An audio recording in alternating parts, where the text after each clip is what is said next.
कैसे सब लोग उम्मीद करते हैं सब ठीक ठाक होंगे। तो ये आपको 12 रबी का झंडा नज़र आ रहा होगा। अब अपने छत पे लगाया करें। एक देखें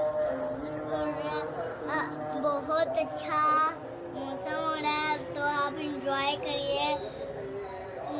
हम लोग भी अपनी छत पे आए हैं, तो ये मनीपुला ये फ्लावर मुझे भी पसंद है, मेरी मॉम को भी पसंद है। मनी प्लांट इतने प्यारे से हैं, है ना। आप लाइटें भी लगाया करेगा, ठीक है। ये देखें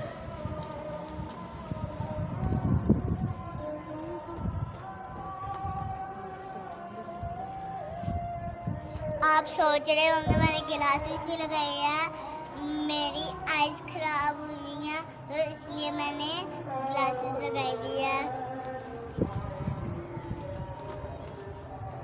आप लोग एहतियात करें ताकि आपकी भी आंखें बच सके। ओके, आज के लिए इतने का भैया।